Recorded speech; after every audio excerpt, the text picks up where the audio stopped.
Follow करने के लिए सिखाते हैं। तो ये संग्राम को हमें संग्राम की तरह लेकर आगे बढ़ना चाहिए। जैसे कि जीवन क्या है, इसमें ऊर्जा और शक्ति है। जब हम अपना ऊर्जा और शक्ति दोनों लगाते हैं तो उसे सही जगह पे सही समय पे लगाएंगे तो हमारा जीवन सुखी हो जाएगा, सफल हो जाएगा। लेकिन अगर हम उसे गलत डायरेक्शन में लगाएंगे तो वो कहीं ना कहीं हमें कोई गैंगस्टर और क्रिमिनल बना देंगे। तो इस सब को आप अपने जीवन को कैसे सुधार सकते हैं, कैसे आगे बढ़ सकते हैं, उसके लिए जीवन में किसी की ज़रूरत है, सदगुरु की ज़रूरत है, उनकी वाणी की ज़रूरत है। और उनके वाणी की बस पढ़ने भर की नहीं है, उसे अपने जीवन में उतारने की भी ज़रूरत है। इसी के साथ मुझे कबीर जी की एक वाणी और दोहा याद आ गया, जिसमें कहते हैं कि एक भक्त खड़ा है और उनके सामने, वो भक्त के सामने भगवान और गुरु दोनों सामने आ जाते हैं, तो वो बहुत ही अचंभित हो जाता है। तो क्या करें? तो कबीर जी का एक दोहा है, वो कहते हैं, गुरु गोविंद दो खड़े, गुरु गोविंद दो खड़े, काके लागू पाए, बलिहारी गुरु आपने, बलिहारी गुरु आपने, जिन गोविंद दियो बताए। इसका अर्थ बहुत ही सरल है कि गुरु और गोविंद दोनों भक्त के सामने होते हैं। वो बहुत ही कंफ्यूज होता है, बहुत ही असमंजस में होता है कि मैं पहले किनके चरण स्पर्श करूं। तो उसे अचानक से आभास होता है कि हमें देव को या फिर आकाशीय देवताओं को पहचानना किसने सिखाया? गुरु ने ही तो सिखाया। तो इसलिए सबसे पहला हम जाएंगे और गुरु को अभिनंदन करेंगे, गुरु का चरण स्पर्श करेंगे। तो इस तरह से फिर गुरु के साथ वो गोविंद। तो एक और मैं छोटी सी घटना बता रही हूँ कि जिसमें क्या होता है, ठाकुर जी से एक माँ पूछती हैं कि ठाकुर जी मैं बहुत ही विपन्न हो गई हूँ और कैसे इससे उबरा जाए मुझे पता नहीं चल रहा है, आप ही कोई उपाय बताएं।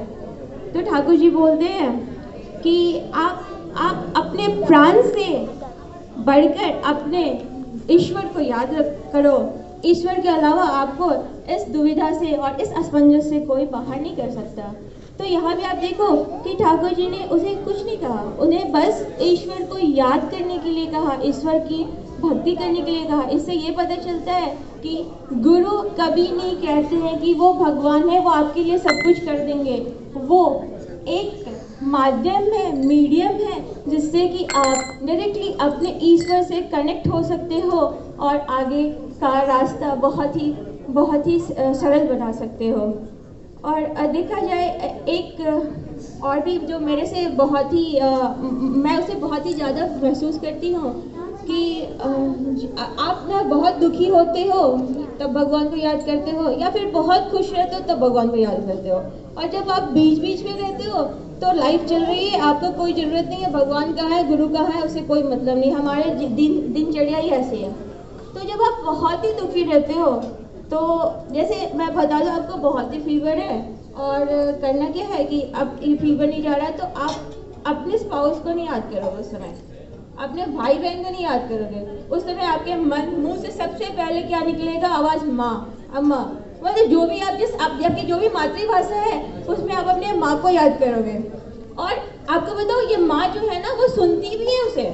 और बच्चे को क्या लगता है कि माँ जो सुन रही है उससे उसमें मनोबल आ जाता है और उस स्थिति से बाहर, उस जो प्रॉब्लम उसके सामने होती है उससे बाहर आने का मनोबल आ जाता है और वो उससे बाहर निकल सकते हैं।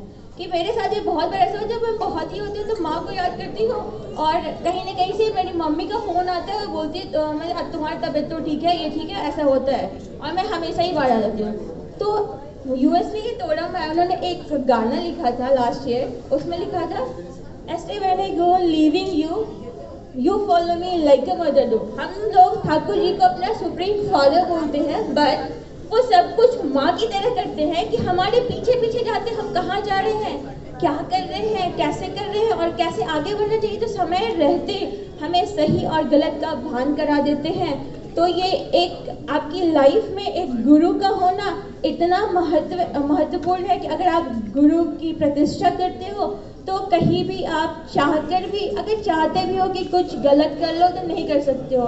मैं डे टू डे लाइफ का और एक एग्जाम्पल बताती हूँ कि जैसे आपके टीम में 4 लोग हैं, आपने बहुत मन लगा के काम करी है, बट ईयर एंड रिव्यू में क्या होता है कि मैनेजर किसी और को आपसे ज़्यादा अच्छा ये दे देता है, फीडबैक दे देता है और वो प्रमोट हो जाता है, उस समय आपको बहुत गुस्सा आता है, लगता है कि अरे मैंने भी करा था, मुझे क्यों नहीं मिला, इसे क्यों मिल गया। तो लगता है कि चलो इसे आज मीटिंग करके आज उसे जो भरा से निकाल दो, लेकिन आप ऐसा नहीं करोगे।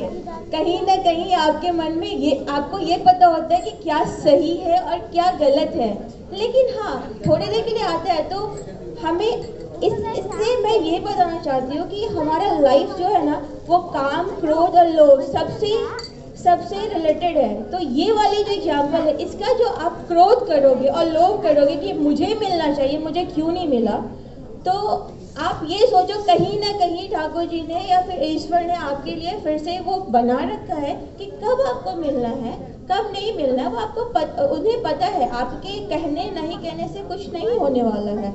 आप लोग वहाँ करो ना कि हम, अरे मेरे साथ में जो गुरु भाई है या गुरु बहन है वो क्या कर रही है, 10 मिनट नाम ध्यान करा तो ठीक है, मैं 15 मिनट कर लेती हूँ, 5 मिनट मुझे ज़्यादा मिल जाएगा और 5 मिनट मैं ज़्यादा ठाकुर जी के सामने रह लूँगी। तो ये संग करने से क्या होता है, हमें कहीं ना कहीं शांति मिलती है और हम आगे बढ़ सकते हैं। तो रही बात हमारे लाइफ में गुरु का महत्व, तो हम सब लोग जान ही चुके।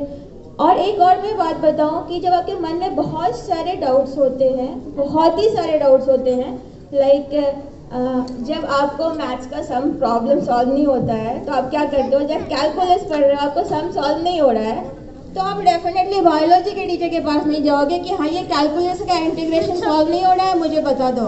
आप सबसे अच्छे मैथ्स के टीचर के पास जाओगे और बोलोगे कि ये समझ में नहीं आ रहा, ये नहीं आ रहा, मुझे बता दो। तो उसी तरह जब आपको स्पिरिचुअल डाउट होते हैं और उसे निकालने के लिए, मतलब उसको समझने के लिए, उसका आंसर पाने के लिए, आइदर आपके पास कोई आदर्श होगा, कोई आइडल पर्सन होगा, उससे आप करोगे, या फिर वो हो सकता है आपके फैमिली मेंबर हो, आइदर आपके माता पिता, भाई बहन, फ्रेंड, कोई भी हो जिसकी आंसर सुनकर आपको लगे कि हाँ ये बंदा सही बोल रहा है। और नहीं तो हमारे यहाँ सदगुरु हैं जो आपके इन सारे सवालों का आंसर कर सकते हैं। और बहुत से लोग ये भी करते हैं कि ठीक है हमें किसी से नहीं बोलना है, हम अपने प्रेयर में भगवान को बोल देते हैं, वो हमें बता देंगे कि हमें करना क्या है। तो ऐसे भी बहुत सारे थॉट्स हैं, बट जिसमें आपके मन को शांति मिले, आपको अच्छा लगे, वही काम कीजिए। तो ऐसे देखा जाए कि मेडिटेशन और नाम ध्यान बोलते हैं, तो नाम ध्यान मूवी के वो सबसे अच्छी जो स्टोरी का पार्ट है उसे याद करो और आँख बंद करके आप कितने देर तक रह सकते हो। तो बोलता है कि मैं इसे घंटों रह सकता हूँ, मतलब that's called meditation, nothing else. अगर आप ऐसे मेडिटेट करते हो तो यूट्यूब और एक ग्लास जूस की जरूरत नहीं पड़ेगी, बस आप आँख बंद करो और खुशी के पल याद करो, यही मेडिटेशन है। जैसे हम नाम ध्यान करते हैं तो हम होली नेम लेते हैं तो हमारे अंदर वो शक्ति आती है, ऊर्जा आती है, और जिससे क्या होता है कि आप अगर 45 मिनट या 50 मिनट मेडिटेट करते हो तो हार्डली 15 मिनट आप रियली कनेक्ट हो पाते हो उस शून्य स्थिति को। और वो शून्य स्थिति कुछ नहीं है, बस शून्य स्थिति वो है कि जब आप किसी की आवाज़ नहीं सुन रहे हो, बस केवल और केवल आप ईश्वर से कनेक्टेड हो। उस समय आप ठाकुर जी से नहीं, ठाकुर जी एक मीडियम है, वो बस आपको होली नेम बताएं जिससे आप भगवान से, ईश्वर से कनेक्टेड हो। और वो मेडिटेशन करने के लिए हमें नाम ध्यान इसलिए दिया गया है कि अगर नाम होली नेम इसलिए दिया गया, आप लगातार रिपीट करते रहोगे तो आपके कानों में कुछ और नहीं सुनाई देगा और इससे आप अपने आप को कंसंट्रेट कर पाओगे। तो इस तरह से बहुत सारे लाइफ में एग्जाम्पल है जिससे आगे बढ़ सकते हैं। अब देखिए अभी क्यों करें मेडिटेशन, म्यूजिक बहुत सारे आते हैं, लगा देंगे और सो जाएंगे, आधे घंटे में तो हमें नींद आई जाएगी हार्डली। तो उसके लिए कहे मेडिटेशन म्यूजिक आता है, लेकिन अगर आप मेडिटेशन नाम ध्यान से करोगे तो वो जो कनेक्ट करते हैं भगवान को अपने आप से, वो नहीं मिलेगा। तो ये कहा जाए कि बहुत सारे लोग बहुत आलसी होते हैं, मतलब मैं बहुत थक कर आया हूँ, मैं सो जाता हूँ, सोने आज कल मैं मेडिटेशन कर लूँगा। तो उसके लिए भी आपको कुछ नहीं करना है। जब आप सोते हो, मुझे याद है कि संजीव दा ने जब हमें दीक्षा दी थी आज से 2 साल पहले, तो उन्होंने बताया कि आप बहुत थके हुए हो, आप बैठ नहीं सकते हो, तो ऐसा करो आप लेट जाओ और अपने बैग में लेट के और तब मेडिटेट करो। और वो जो मेडिटेशन के बाद आपको नींद आएगी, वो नींद आपके थकान से ज़्यादा अच्छी होगी और ज़्यादा सुंदर होगी। तो मैं अपना ये भी एक्सपीरियंस शेयर करें। Last year when I was carrying, I wasn't able to sit and do meditation for a 2 minute also, and I was very guilty कि मैंने क्या किया, दीक्षा ले लिया और 2 मिनट का मेडिटेशन नहीं कर पा रही हूँ। तो मुझे अचानक से याद आया, और बिलीव मी, जब भी मैं सोने के समय मेडिटेशन करती थी, I was more connected towards God. Instead, in the morning time, whenever I am doing, okay, Srishti has to go to school, whether I have prepared her breakfast or not, there were many things going on in the mind, and I hardly can meditate for seconds or two. So ये मुझे बहुत ज़्यादा help किया, मुझे late कर meditate करना। तो यही बोलते, आप अपने आप को स्ट्रेस मत करो, स्ट्रेस मत करो। तो इस मॉडर्न लाइफ में आई वुड से कि कभी भी अपने आप में स्ट्रेस मत लो, और जितना रिलैक्स हो सकते हो, जिसमें आपको बहुत ही खुशी मिलती है, वो काम करो, और उसके बाद आप मेडिटेशन करना शुरू करो। तो ये आपके लिए बहुत ही फायदेमंद होगा। तो इस आधुनिक युग में अगर देखा जाए तो गुरु बस वो माध्यम है जो आपको आपके ईश्वर से मिला सकता है। और ठाकुर जी ही नहीं, ठाकुर जी ने पूरा सत्यानुसरण लिख दिए हैं, एक छोटी छोटी बातों को लेकर जो हमें अपने दिनचर्या में लाना चाहिए। जैसे कि एक जगह उन्होंने कहा है कि जो आपको पसंद नहीं है वो दूसरे को मत बोलो। आप जैसे आपको कोई बोले जा तुम मर जाओ, वो किसी को पसंद नहीं आता है कि अरे मुझे मरने के लिए बोल रहा है, क्यों बोल रहा है। तो यही बात है ना, आप दूसरे को भी मत बोलो गुस्से में कि तुम मर जा, मरना ही ऐसा कि अगर आप रियली में किसी को सिखाना चाहते हो, जैसे अभी ही मुझे मेरे बेटे को सिखाना है आरुष को कि खेलना है बॉल से, और अगर मैं बोले जा तो बॉल से खेल लो, तो कभी नहीं खेलेगा अंटिल अनलेस मैं उसे दिखाऊंगी कि बॉल से कैसे खेलना चाहिए। इसमें ठाकुर जी ने कहा शिक्षक मत बनो, शिक्षक बनने का ढोंग मत करो, शिक्षक बनने का नहीं, शिक्षक बनकर दिखाओ कि शिक्षक कैसे होते हैं। इस तरह से बहुत सारे सत्यानुसरण में इतनी सारी बातें हैं कि वो समय कम पड़ जाएगा सत्यानुसरण को बताने में। और मैं बोलूँ कि इतनी सारी ग्रंथ है, इतने सारे बुक है ठाकुर जी के, लेकिन सारा सार जो है सत्यानुसरण में छिपा हुआ है। अगर हम उसे अपने दिनचर्या में लेकर आ जाए तो हमारा जीवन सफल हो जाएगा।